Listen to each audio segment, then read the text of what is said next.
비참함을 오는 여러 세대에 나타내려 하심이라. 아멘.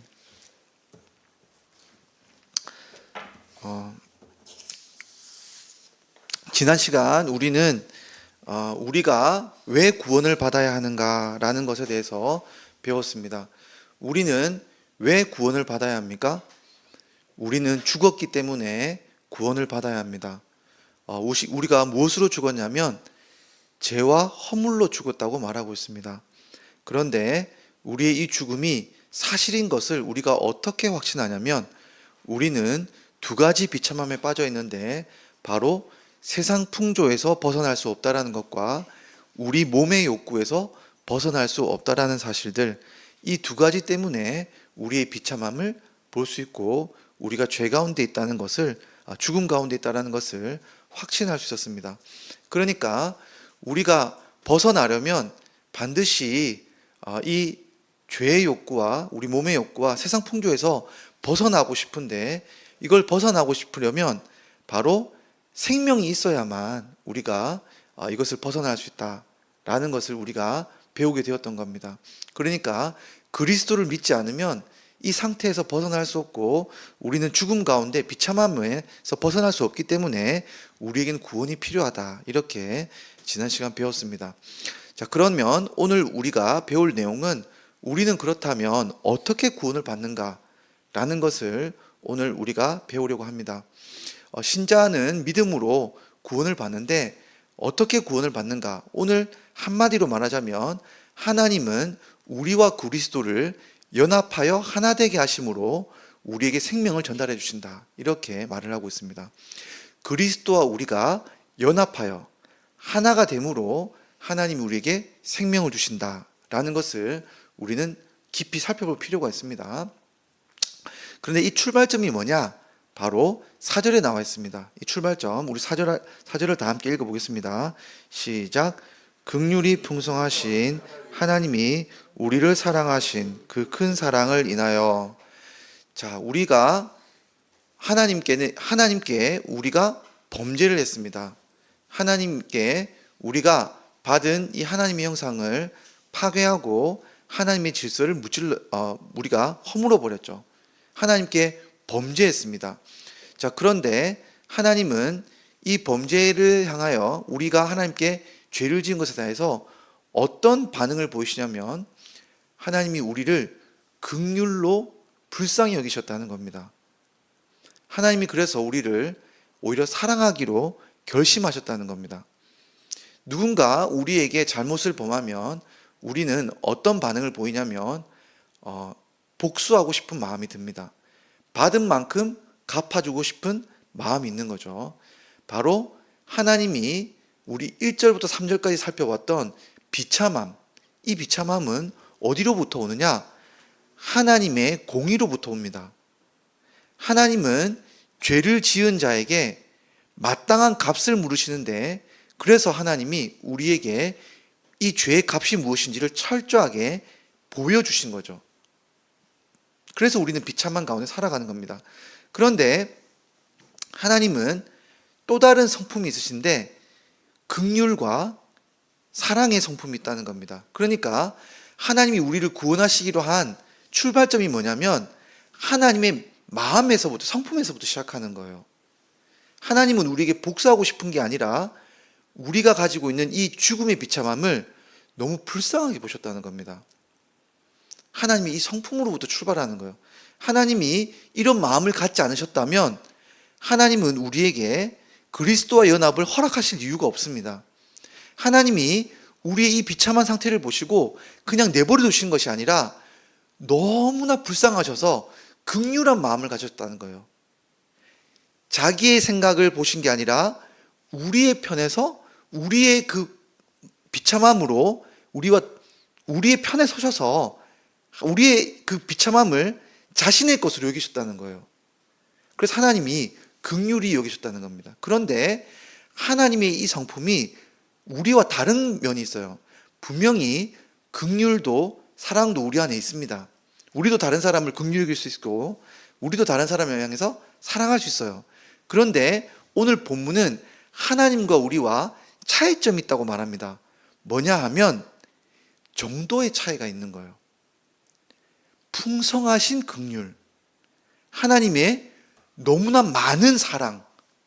그러니까 이 많다는 말과 풍성하시다는 말이 부족합니다. 하나님의 이 성품을 담기에는. 하나님의 이 긍휼은 무한하신 긍휼하심이에요. 정도의 끝이 없을 만큼 긍휼하신 거예요. 우리의 입장에 서서 슬퍼하시고 눈물을 흘리시는데 오히려 우리가 슬퍼하는 것보다 하나님이 더 크게 눈물을 흘리시는 거예요. 하나님이 우리 편에 서셔서 이 죄로 말미암은 이 비참함, 죽음의 이 굴레에서 세상의 풍조에 따라 이리 끌리고 저리 끌리고 우리 몸에 따라서 오히려 죽음을 향해서 달려가는 이 비참함에 대해서 하나님이 너무 마음 아프게 생각하시는 긍휼함의 이 끝이 없는 마음을 가지시고 우리를 연민을 가지고 보셨다는 거예요. 그런데 이 연민으로 끝나는 게 아니라 사랑은 실천으로 이어집니다. 하나님은 자신의 것을 주기로 결심하시는 사랑, 모든 것을 나누고 모든 것을 아낌없이 주시는, 자신의 사랑하는 아들의 것까지 주고 싶어 하시는, 그 생명을 주고 싶어 하시는 사랑의 결심을 하나님이 그 성품 가운데 가지고 계셨다는 거예요. 그래서 하나님이 우리에게 사랑의 마음을, 사랑을 실천하시고자 하는 그 결단과 계획을 허락하셨는데 이것이 우리를 향한 구원의 시작점입니다. 이 시작점이 중요한 것은 무엇인가 하니 이 구원은 하나님이 시작해서 하나님이 끝을 맺는 하나님의 것이라는 거예요. 이걸 다른 말로 바꾸고 말하면 은혜라고 말하는 거예요.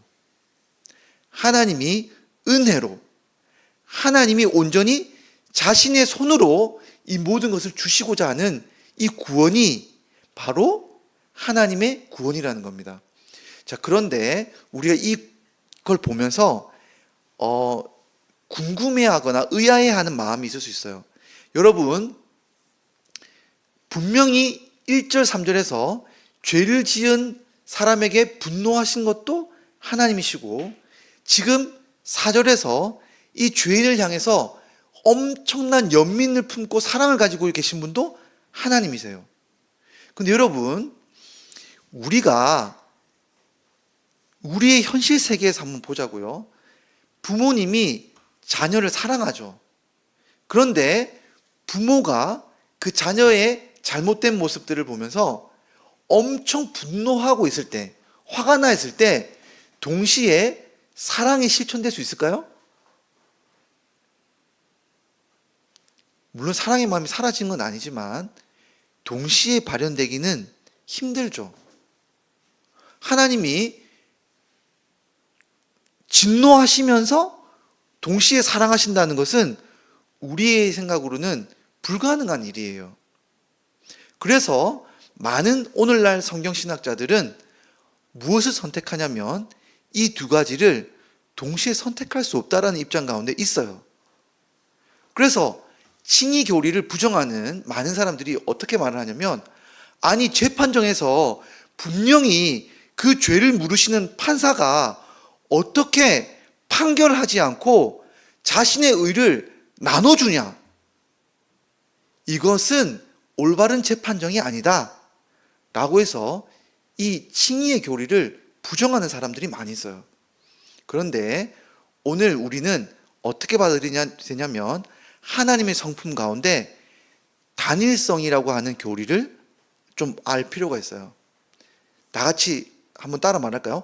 단일성. 단일성. 이게 뭐냐고 하냐면 하나님의 하나이심이라는 성품이에요.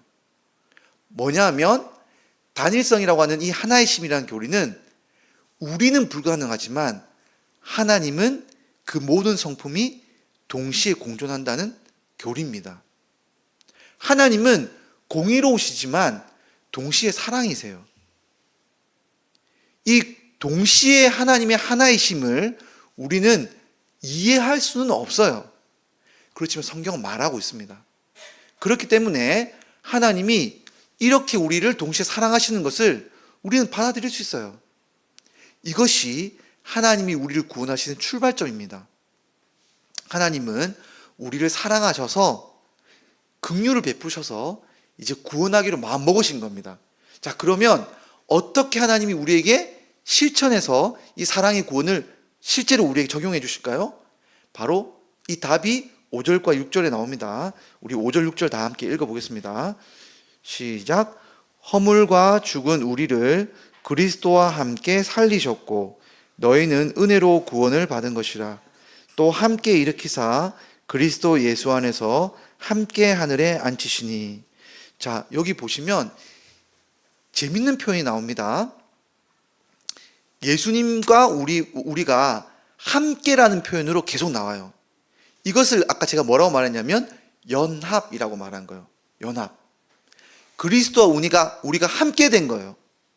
자, 함께 됐는데 놀라운 것은 무엇이 함께 되었냐면 그리스도께서 이루신 구원의 일이 우리가 함께 이룬 일이 되는 거예요. 자, 보십시오. 예수님이 무슨 일을 하셨냐면 죽음에서 부활하셨어요. 죽음의 몸을 이기시고 부활한 몸을 입으셨어요. 자, 그런데 우리가 죽었다 부활했습니까? 아니죠. 우리가 죽었다 부활한 게 아니에요. 예수님은 부활하셔서 이 땅 위에서 하늘로 승천하셔서 하나님 보좌 우편에 앉으셨어요. 자, 여러분, 우리가 이 땅에서 하늘로 몸이 올라갔습니까? 아니죠. 우리는 하나님 보좌 우편에 안 앉았어요.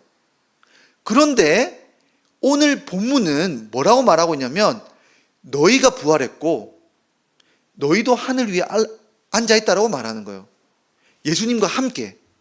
자, 이게 무슨 말인고 하니 예수님과 우리는 하나 되었는데 우리가 실제 몸으로 하나 된 것이 아니에요. 지금은.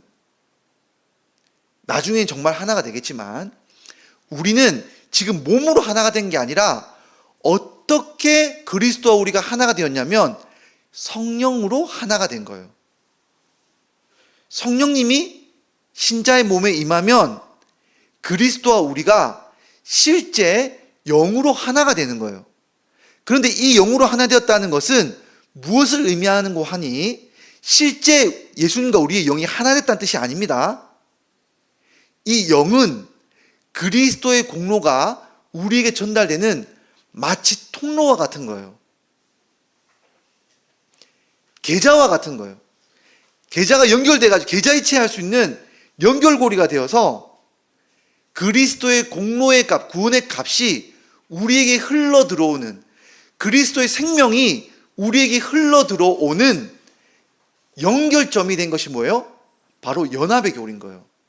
하나님은 예수님이 이 땅에서 부활하셨을 때 실제로 우리와 신자와 예수님이 하나 될 수 있게끔 이미 연합을 이루신 거예요. 성령 안에서. 예수님이 부활해서 하나님 보좌 우편에 있을 때 예수님이 올라가신 게 아니라 예수님이 올라가셨지만 이미 성령으로 신자도 그리스도와 함께 하늘 보좌 우편에 앉게끔 하셨다는 거예요. 그러니까 여러분, 신기한 일이 벌어지는 거예요. 왜 1절, 3절에서 이런 이야기를 했냐면 우리의 구원을 설명하기 위해서 바울이 1절, 3절 이야기를 한 거예요. 자, 예수님께서 몸의 부활을 하셨을 때 무엇을 이겼습니까? 몸을 이기신 거예요. 죄로 가득한 죽음의 몸을 예수님이 부활의 몸으로 바꾸셔서 이기신 겁니다. 죄의 비참함과 죽음을 이기신 거예요. 자, 그렇다면 신자에게 예수 믿는 순간 무슨 능력이 전달되냐면 죄의 죽음의 몸, 이 몸의 욕구를 하늘의 소망과 욕구로 바꾸는 생명의 역사가 신자의 영으로 흘러 들어오는 생명의 역사를 경험하는 거예요. 예수님의 그 부활의 능력이 우리의 몸의 비참함에서 벗어날 수 있는 실제 예수님의 그 생명의 역사가 성령으로 신자의 존재 안으로 흘러 들어오는 거예요. 그것이 우리를 구원해 주는 거예요. 생명의 역사로 말미암아 몸의 죽음을 이기는 역사가 우리는 실제 부활한 것이 아니지만 성령을 통해서 그 구원을 실제로 경험하게 되는 거예요. 자, 예수님이 실제 하늘 보좌 위에 올라가셨을 때 무슨 일이 일어났느냐? 모든 세상의 권세는 죽음의 그 공중권세 잡은 마귀 아래에 있었죠. 그런데 예수님이 하늘 보좌 위에 딱 앉으시니까 마귀도 하나님의 권세 아래, 예수님의 그 권세 아래 복종하게 된 거예요. 재밌는 표현이 있습니다. 그래서 루터가 한 되게 재밌는 표현이 있어요. 뭐냐면 마귀도 하나님의 마귀다. 이게 무슨 말일까요? 마귀도 하나님의 마귀라는 거예요. 마귀도 그리스도의 권세 아래 복종한다는 겁니다. 마귀가 마음껏 떠드는 게 아니라 이제는 그리스도의 권세 아래 놓여 있는 게 마귀라는 거예요. 어느 누구도 이 세상 권세에서 벗어날 수가 없었습니다. 그런데 그리스도가 예수를 믿는 순간 이 권세는 누구의 권세와 연결되냐면 그리스도의 권세와 영으로 연결되는 거예요. 그래서 신자는 무엇으로부터 벗어나는 겁니까? 죄와 사망의 법에서 벗어나서 하늘의 권세를 받는 사람이 되는 거예요. 마귀가 마음껏 가지고 놀 수 없는 하늘의 권세 아래 놓이는 것이 누구냐면 바로 신자가 되는 거예요. 이런 연결 지점 때문에 생명이 실제로 전달되는 겁니다. 그러니까 우리가 1절부터 3절까지 봤던 신자의 비참함, 신자의 비참함이 아니죠. 모든 사람의 비참함, 죽음의 비참함이 이제 생명으로 뭡니까? 구원으로 일어나는 거예요. 실제 생명을 경험하고 실제 육체를 이기고 실제 세상의 권세를 거부하는, 오히려 이 마귀의 권세를 무찌르는 그 일들이 누구를 통해서 이루어지냐면 그리스도와 신자가 영으로 연결되어서 그리스도의 구원의 값이 우리에게 주어져서 우리가 그 돈을 쓸 수 있는 거예요. 하늘에 그리스도의 계좌에 있던 구원의 10,000달란트가 이제 신자의 계좌에 연결이 되어서 우리가 요구를 하면 그 달란트가 우리 계좌에 꽂혀서 우리가 이 땅에서 실제 생명의 영광을 누리며 쓸 수 있는 그 연결고리가, 연합의 교리가 우리 가운데 일어나는 거예요. 그래서 이 연합의 교리를 통해서 하나님이 생명을 실제로 전달해 주는 역사가 일어난다. 이게 구원의 역사다 라고 말해주는 겁니다. 그래서 우리가 물어볼 수 있겠죠. 신자는 어떻게 죽음을 경험하지 않고 도리어 생명을 경험합니까? 라고 구원을 경험합니까? 라고 물어본다면 우리는 어떻게 대답해야 될까요? 예수님과 신자가 하나님의 하나 되게 하심으로 생명을 누립니다 라고 우리가 대답할 수 있겠죠. 그런데 여기서 이 연합의 교리를 우리가 오해하지 않도록 제가 하나 당부하고 싶은 말이 있어요. 제가 처음 드렸던 질문은 뭐냐면 이거였죠.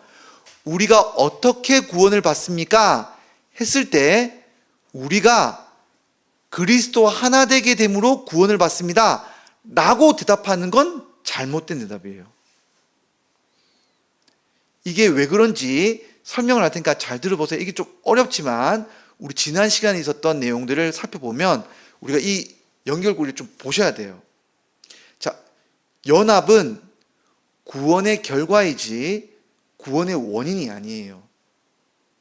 자, 지난 시간에 우리가 봤던 게 뭐냐면 우리가 왜 비참하게 삽니까? 죽음 가운데 삽니까?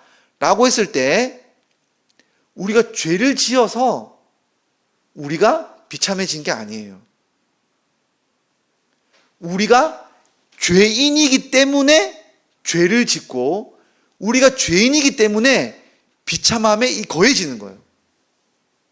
그러니까 우리가 왜 죄의 권세에 굴복할 수밖에 없냐면 그 원인은 죄에 있는 거예요. 우리가 비참하기 때문에 비참한 게 아니에요. 우리가 이미 죄인이라는 판결을 받았기 때문에 우리가 죄인처럼 사는 거예요. 자, 그러면 여러분, 우리가 비참함이 아니라 생명을 누리고 있다는 것은 비참함의 대척점에 있는 것은 생명을 누리고 있는 것인데 우리가 생명을 누리고 있는 원인은 뭐가 돼야 될까요? 바로 이 죄의 문제를 해결함으로써 우리가 이 생명을 누리는 것이지 우리가 어떻게 그리스도와 우리가 연합이 되느냐? 예수님이 그 전에 십자가를 지시고 우리 죄를 멸하셨기 때문에 우리를 의롭게 하셨기 때문에 우리가 생명을 누리는 것이지 우리가 연합됐기 때문에 생명을 누리는 게 아니에요. 연합되는 그 원인은 어디로부터 온다고요? 예수님이 십자가에서 우리 죄의 모든 책임을 사시고 우리를 의롭게 하셨기 때문에 그리스도와 우리 가운데 연합이 있는 겁니다. 이해하시겠죠? 우리가 이 두 가지 질문을 구분할 필요가 있어요. 제가 질문을 다시 드리겠습니다. 여러분, 우리가 어떻게 구원을 받습니까? 이렇게 질문한다면 예수님이 우리 죄를 해결하시고 우리를 의롭게 하셨다라고 하는 그 예수님의 공로를 믿기 때문에 우리가 구원을 받는 겁니다. 그런데 질문을 바꿔보겠습니다. 우리가 비참함이 아니라 생명을 누릴 수 있는 비결은 무엇입니까?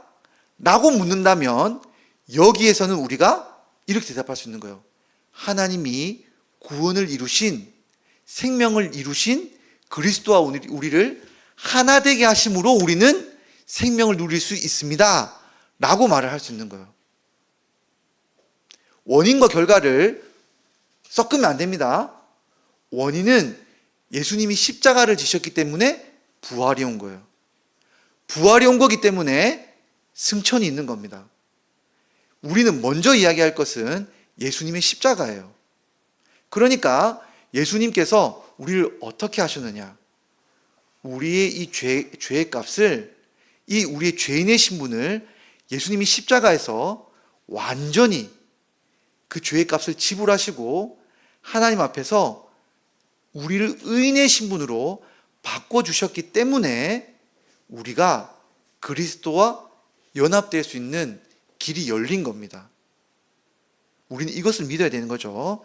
자, 그래서 우리가 이것을 생각하고 우리가 마지막 질문에 가겠습니다. 그렇다면 하나님이 왜 우리를 이렇게 그리스도와 연합되게 하셔서 이렇게 생명을 누리게 하십니까? 그 목적이 뭡니까? 라고 했을 때 7절이 설명하고 있어요. 자, 7절을 다 같이 읽어보겠습니다. 시작. 이는 그리스도 예수 안에서 우리에게 자비하심으로써 그 은혜의 지극히 풍성함을 오는 여러 세대에 나타내려 하심이라. 여러분, 왜 신자는 생명을 누려야 되느냐?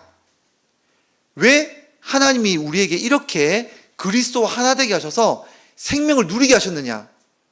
그냥 우리가 구원받았습니다. 신분으로 이제 너희는 천국 가.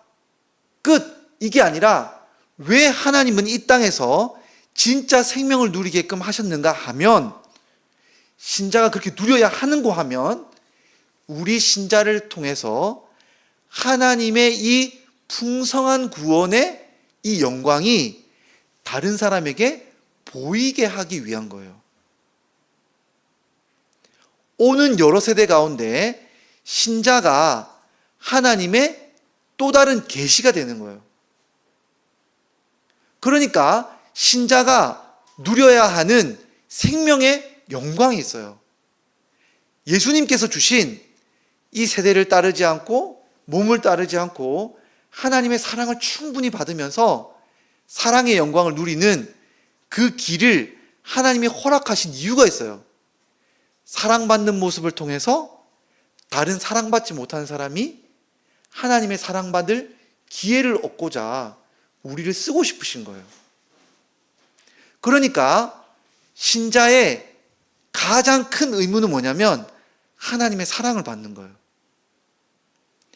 교회의 존재 목적이 뭐냐면 교회의 존재 목적은 하나님의 그리스도의 이 생명을 풍성히 누리는 거예요. 그리스도의 생명을 누려야 무엇이 일어납니까? 복음을 전할 수 있는 거예요. 왜 오늘날 교회에 많은 어려움들이 있는가? 먼저 교회 안에 그리스도의 생명의 누림이 있어야 돼요. 누림이 있는 가운데 누림을 누리지 못하고 있는 그 불신자를 향해서 우리의 누림을 증거하고 알려주고 보여야 되는 거예요. 그래서 복음 전도란 단순히 복음의 소식을 전하는 것만이 아니라 우리가 우리를 통하여 그리스도의 생명의 누림, 이것이 복음을 전하는 소식이 된다는 거예요. 그러니까 예수 믿는다는 것은 행복한 거예요. 예수 믿는다는 것은 기쁜 일이고, 예수 믿는다는 것은 실제 예수의 생명을 누리는 초청이에요. 이게 바로 우리를 구원하시는 처음과 과정과 끝입니다.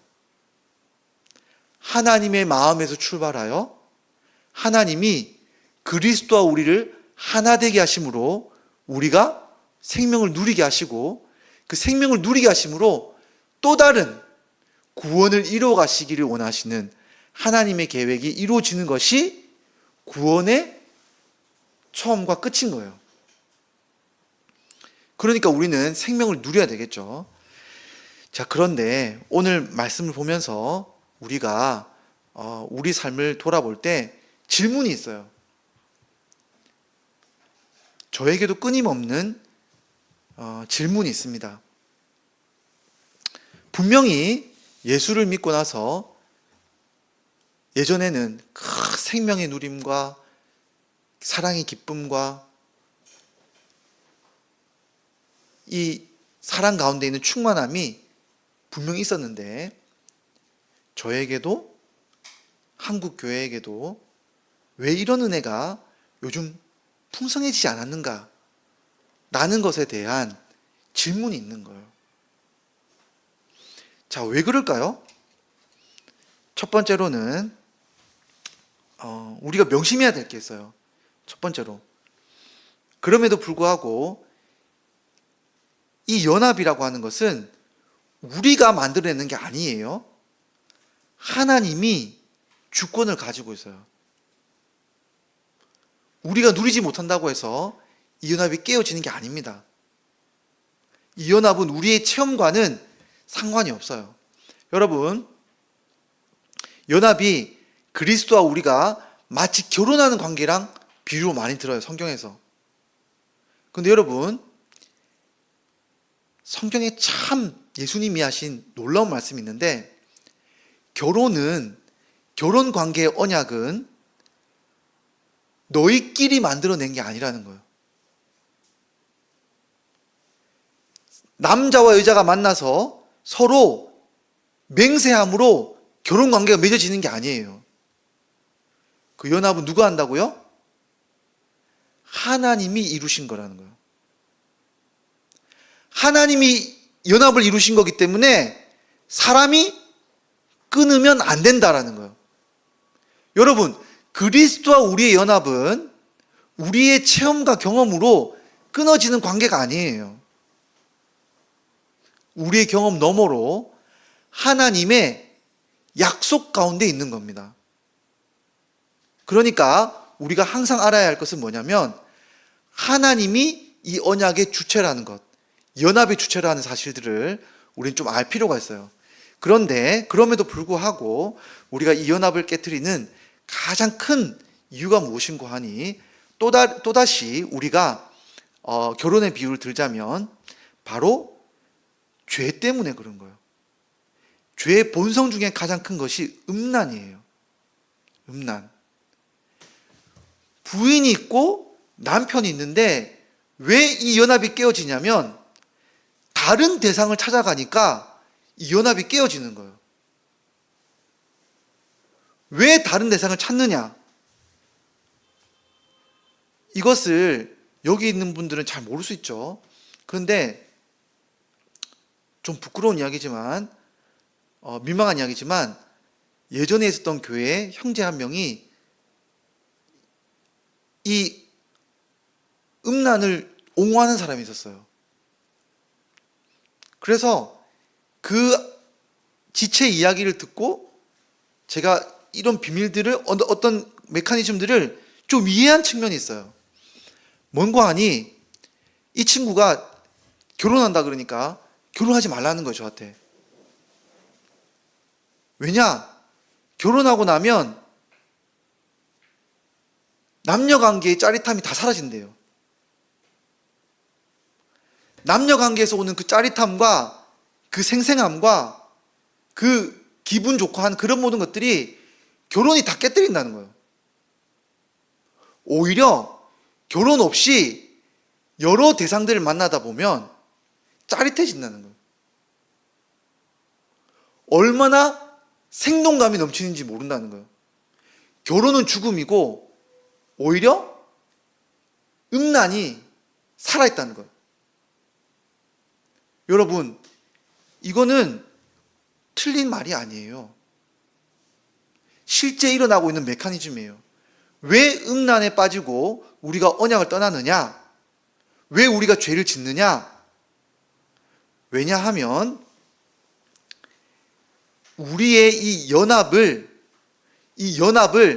소중하게 여기는 것이 아니라, 연합이 소중한 게 아니라 나의 자극, 나의 감각, 실제 나의 기쁨이, 몸의 기쁨이 너무나 내 삶의 주인이 되어버렸기 때문에 연합이 깨지는 거예요.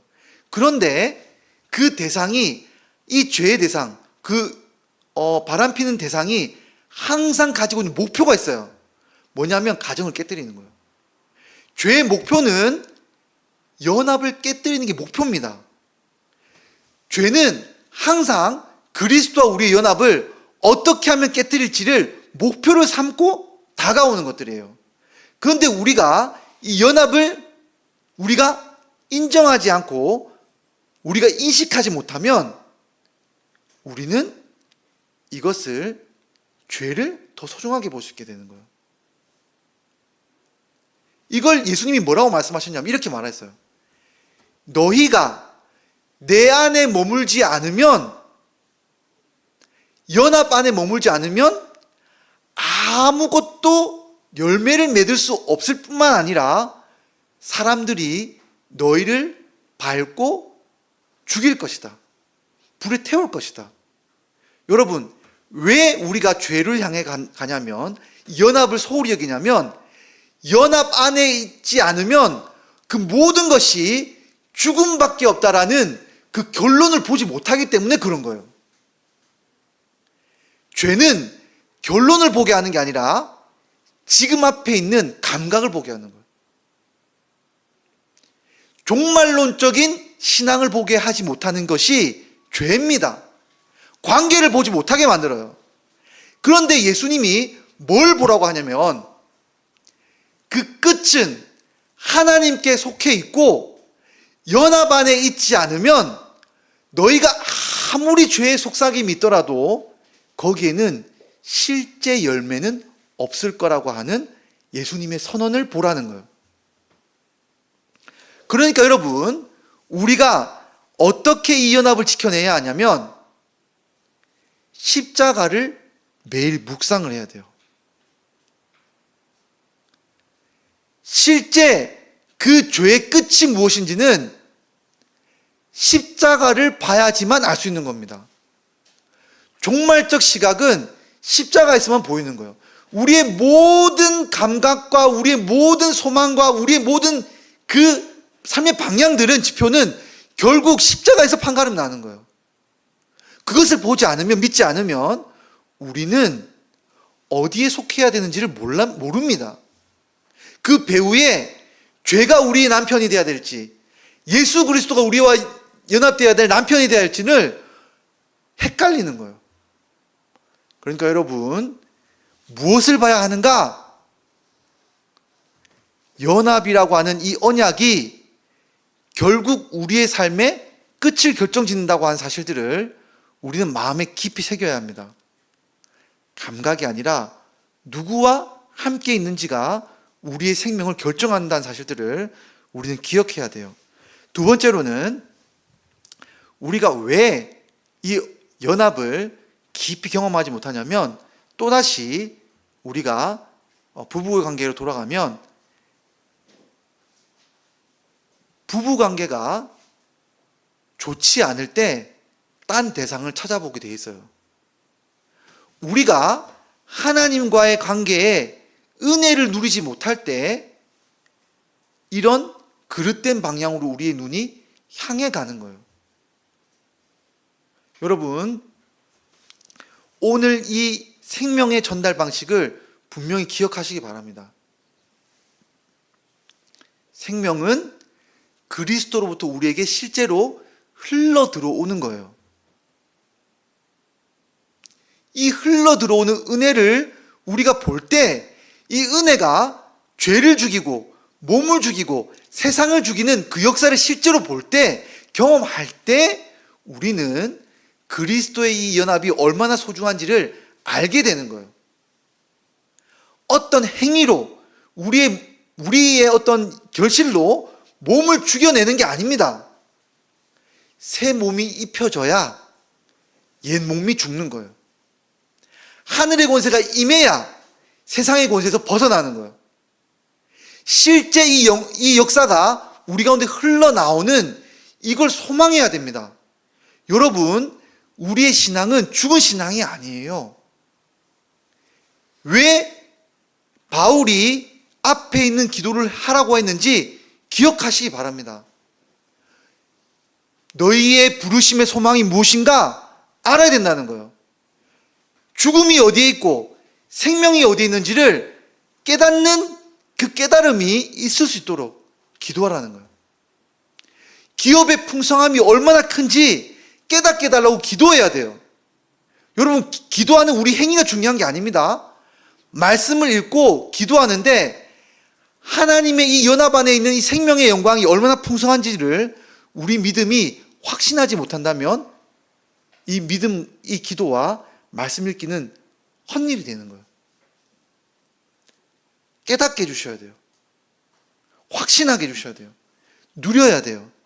그리고 그 가운데 하나님의 이 실제 역사하시는 능력이 얼마나 큰지를 실제로 우리가 경험하는 것이 우리 가운데 있기를, 너희는 기도해야 된다, 이 세 가지를 놓고 이 세 가지를 계속 끊임없이 기도하지 않으면 연합의 풍성함에서 머무를 수 없게 된다는 거예요. 그러니까 여러분, 우리가 은혜 가운데서 이 은혜의 생명을 누려야 하는 거예요. 평상시에 누리지 못하면 우리는 죽음인지 생명인지 구분하지 못하는 그런 어리석음 가운데 영적인 분별력이 사라지는 가운데 거한다는 겁니다. 그러므로 여러분, 오늘 이 말씀을 기억하시면서 이 생명의 역사, 실제 그리스도의 생명이 전달되는 이 믿음의 역사를 달라고, 소망하면서 한 주간 동안 생활하고 기도하고 이 삶을 누리는 저와 여러분 되기를 간절히 소망합니다. 함께 기도하며 나가도록 하겠습니다.